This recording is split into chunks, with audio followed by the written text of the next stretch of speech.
Salve, salve, meus queridos e amados irmãos.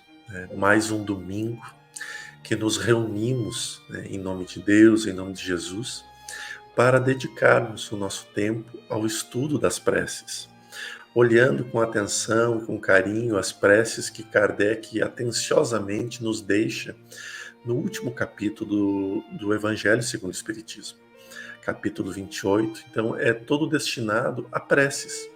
E nós estamos fazendo uma releitura dela e tecendo alguns comentários as quais a gente acha pertinente. Mas antes de mais nada, eu gostaria de agradecer a oportunidade de estar sempre na casa de vocês, podendo trazer, podendo estar convivendo com vocês. Isso é muito bom. Hoje, para esse vídeo, estamos no nosso trio de novo, o Robson, o Reinaldo e eu. Mas eu convido, antes de mais nada, a nós fazermos uma prece, porque estudar as preces é lindo, mas nós invocarmos a presença de Jesus nesse momento, eu acho que é ainda mais importante. Então, convido a relaxar a musculatura, fazer algumas respirações. Senhor, obrigado por mais esse dia que nos possibilita estarmos aqui junto a Ti.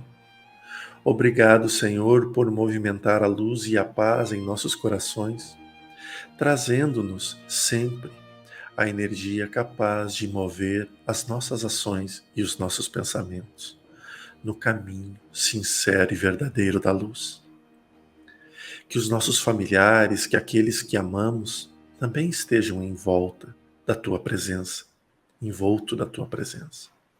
Mas que neste momento, acima de tudo, a presença do Espírito em verdade, nos iluminando e nos abençoando, nos acompanhe hoje e sempre. Que assim seja.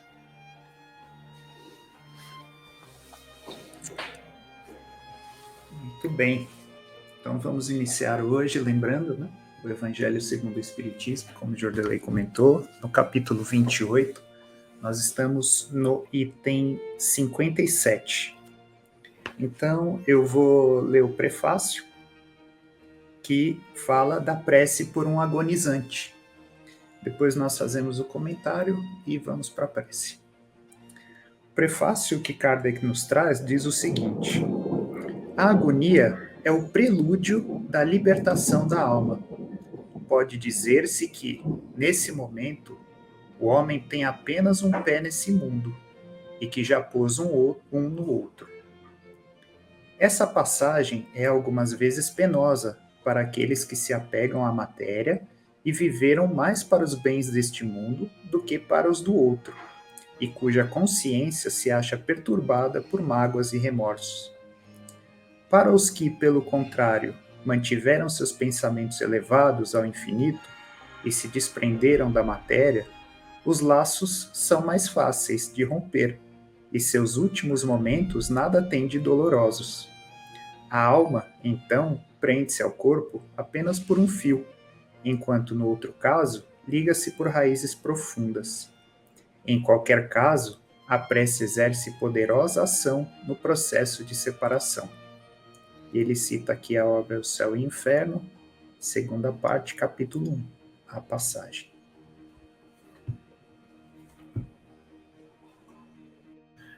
É muito interessante lembrarmos que o termo agonizante Kardec coloca para aqueles que estão praticamente perto do desencarne, no momento em que estão fazendo o seu estado final junto ao corpo terreno. É por isso que ele recomenda a obra tão bela que é O Céu e o Inferno, e recomenda exatamente o capítulo que fala sobre essa passagem. É uma obra que eu recomendo a leitura demais, porque é uma das que mais me apaixonei pela obra de Kardec, sem a menor sombra de dúvidas, de uma lucidez muito grande, muito explicativa. Mas veja que neste momento, quando nós estamos frente dos nossos amigos ou familiares passando pelo processo do desencarne, né? Ou não quer dizer que desencarnará, mas que está ali naquela condição, um pé lá e um pé aqui, como o texto diz. Às vezes nós temos as nossas preces direcionadas exatamente para a nossa vontade. E é nesse momento que Kardec também explica aonde os nossos pensamentos estiveram em vida, nos apegos ou na libertação. Agora, quando nós confiamos e dizemos que seja cumprida a sua vontade, que a sua vontade se cumpra, Senhor, veja que neste momento nós estamos dando uma força muito grande. Por quê? Porque nós confiamos no Criador. E nós sabemos que Ele sabe qual é o melhor caminho para aquele seguir. Pois bem, contrapartida é lidar com este sentimento.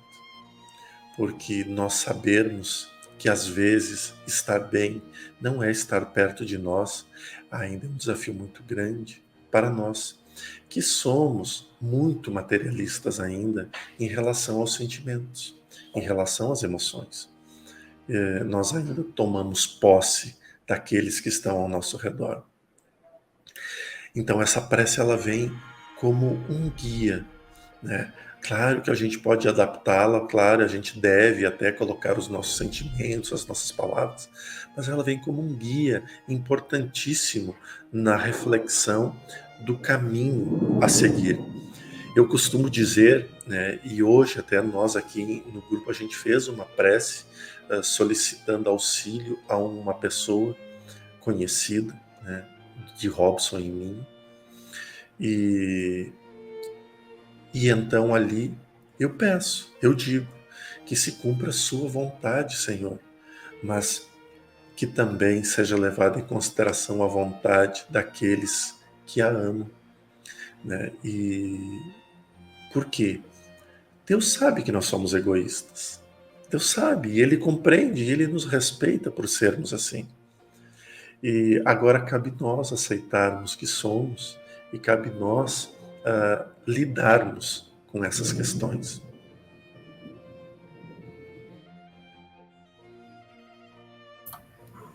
Quer falar antes, Reinaldo? Posso comentar?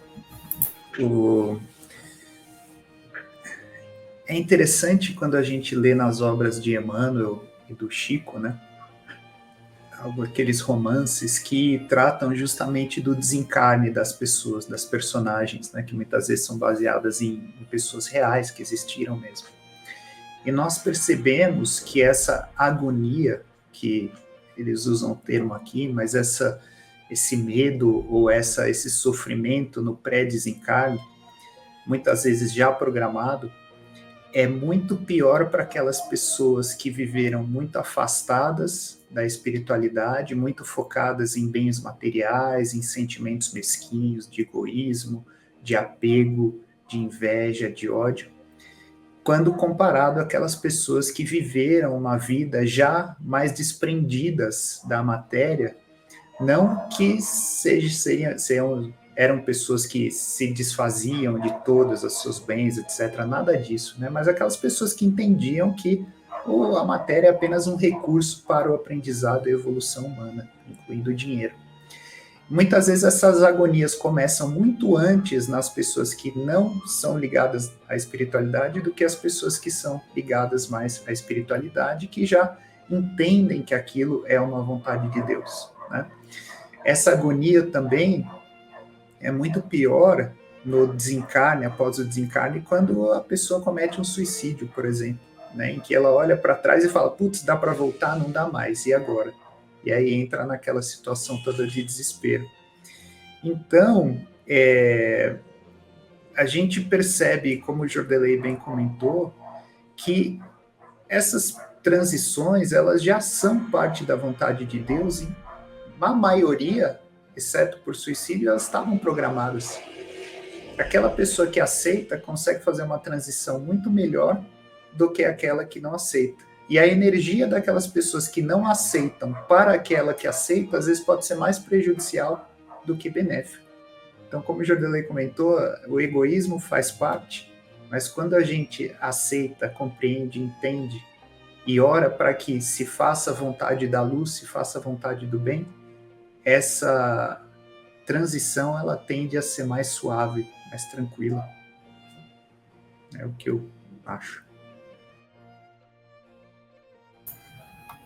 Eu acho difícil falar sobre esse momento, e é um momento que a maioria de nós, né, associa com uma coisa muito negativa, muito dolorosa, né?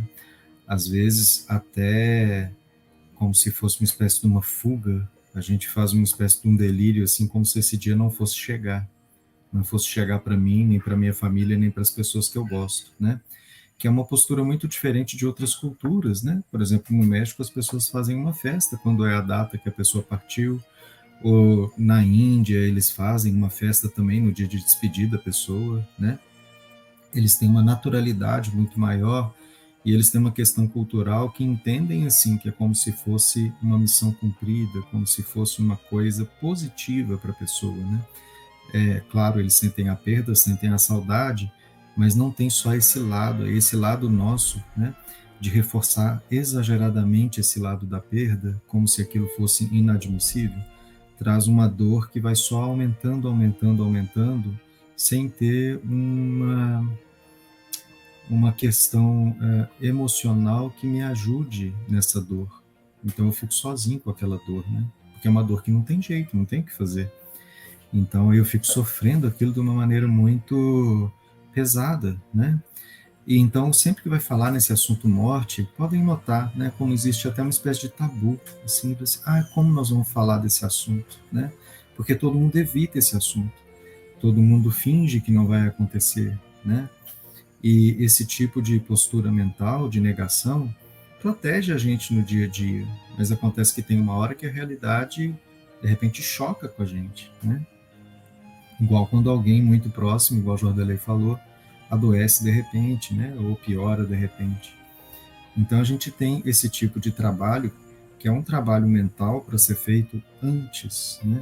Antes do momento da perda, para a gente poder compreender essa perda de outra forma. E isso é um trabalho de formiguinha mesmo, só que é um trabalho de formiguinha bem difícil, porque a gente evita o assunto. Então, como que nós vamos trabalhar um assunto que a gente vive evitando, né? É como se a gente caísse num círculo vicioso de negação, que aí a gente nunca chega nesse ponto, né? A não ser quando acontece com alguém e a gente é defrontado com aquilo e tem que pensar naquilo. E aí, às vezes, um vídeo igual esse é um momento da gente... então veio esse assunto, né? E veio esse assunto pela sequência aqui do livro, não foi um assunto que a gente escolheu, né? Talvez se a gente tivesse escolhendo assuntos, a gente ia pular esse assunto, né? Porque a gente tem uma tendência tão forte de tentar evitar isso, que é como se a gente evita o assunto, não vai acontecer, né? Não existe essa superstição.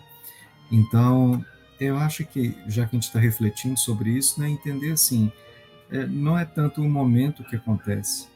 Eu vi uma reflexão do Eduardo essa semana sobre a passagem de Jesus, né? Minto, é do Mateus, né? Que é o que faz a focalização. O Jordelei sabe do que se trata. Mateus Cautiero, é um psicólogo espírita muito legal. Mas então ele estava fazendo uma reflexão assim, Jesus ficou 33 anos na Terra, 3 anos em missão, essa missão foi repleta de milagres, curas, celebração e tudo, né? Aí teve 3 dias lá em Jerusalém, que foi aquela bagunça, né? E teve um dia que ele ficou preso e foi morto. E a gente, às vezes, só lembra desse um dia, né? Que corresponde a esse assunto dele agonizante. E assim como a nossa mente se fixa nisso, né? Como a nossa mente se fixa nisso. E olha que ele ressuscitou, né? E mesmo assim a gente fica lembrando dele na cruz, em vez de lembrar dele ressuscitado, né? Então existe esse Na tipo agonia, de né? viés. Existe esse tipo de viés e a gente tem que disciplinar nossa mente para entender assim, não, peraí, tá doendo muito? Tá, mas não é só isso. Isso é um momento, é um pontinho na trajetória que eu vivi com essa pessoa, né? E aí fica mais fácil da gente conseguir lidar com a dor. Muito bem lembrado. Se não me engano, tem até uma live do mentor que ele fala sobre essa questão de um dia, do dia da dor que a gente guarda e não dos outros dias. Se não me engano, tem uma live dele falando sobre isso. E só um retoquezinho final para não perder a oportunidade de falar disso. mesmo o suicídio, ele tem uma programação, Reinaldo. Porque todos os suicidas, eles terão que passar por algumas provas novamente, onde terão a vontade da fuga. Quando fogem de novo, é porque aquele aprendizado ainda não foi suficiente. Quando não fogem mais e passam, é prova vencida, né? Então, provas e expiações, a gente precisa provar e expiar. Perfeito. Obrigado pelo complemento, Jordi, é verdade mesmo. E existe o suicídio também, aquele inconsciente, né? Que a pessoa nunca cuidou do corpo a vida inteira e chega lá, tá agonizando, se eu tivesse comido melhor, se eu tivesse feito isso, aquela coisa. E até trazendo uma reflexão que o Robson geralmente traz, eu gosto muito dessa reflexão. Hoje ele não trouxe, então eu vou trazer. Que é a reflexão se nós soubéssemos com certeza que nós fôssemos morrer daqui uma semana, o que nós trabalharíamos dentro de nós? Com quem nós deveríamos nos reconciliar? Com quem que nós deveríamos fazer as pazes para que nós pudéssemos fazer essa passagem mais tranquila? Porque a agonia muitas vezes também vem daí, né? Daquela sensação de missão não cumprida. Então, Robson, tomei a liberdade aqui de trazer essa sua reflexão, que ela é muito importante também. Já que você falou, eu vou fazer a extensão dela, né? A gente sempre volta nesse assunto, mas é porque, no fundo, nós nunca vamos cumprir. Não tem como a gente conseguir fazer tudo que a gente precisa fazer, né, nesse tempo tão curto que a gente tem. Mesmo em termos de espiritismo, quando eles falam assim, então tá, tem uma programação reencarnatória, então tem uma listinha, vamos simplificar assim, né? Tem uma listinha de coisas para você fazer. Eles falam que a porcentagem de pessoas que são completistas, né, que são aquelas pessoas que fizeram a listinha toda, é o mínimo do mínimo do mínimo, assim. É coisa só para os missionários estilo Chico Xavier mesmo. Que nós outros todos, assim, de cada 100, a gente faz uns 30. Se fosse para passar de ano, não ia passar, mas aí a misericórdia divina dá uma ajudazinha, sempre, tipo assim, você não fez tudo não, mas você foi bonzinho, então nós vamos te passar de ano. Legal. Vamos à prece? Então, tá bom. Bom, pessoal, convido a todos, então, a se concentrarem, fecharem os olhos, para que possamos prestar atenção nas palavras que são sugeridas pelo Kardec, pelo plano espiritual. E a prece por um agonizante se dá da seguinte forma: Deus poderoso e misericordioso, eis uma alma que deixa o seu envoltório terrestre para voltar ao mundo dos espíritos, que é a sua verdadeira pátria. Que o possa fazer em paz, sob o amparo da vossa misericórdia. Bons espíritos, que a acompanhastes na sua vida terrena, não a abandoneis neste momento supremo. Dai-lhe a força de suportar os últimos sofrimentos, porque deve passar neste mundo, para o seu adiantamento futuro. Inspirai-a para que ela consagre ao arrependimento de suas faltas os derradeiros lampejos da sua inteligência, ou os que momentaneamente ainda lhe advenham. Fazei que o meu pensamento possa agir de maneira a ajudá-la a separar-se com menos dificuldades, que ela leve consigo, no momento de deixar a terra, as consolações da esperança. Que assim seja. Que assim seja. Que assim seja, e graças a Deus. Tenho um maravilhoso e especial domingo, repleto de luz, repleto de paz, e que Jesus esteja sempre conosco. Fiquem com Deus.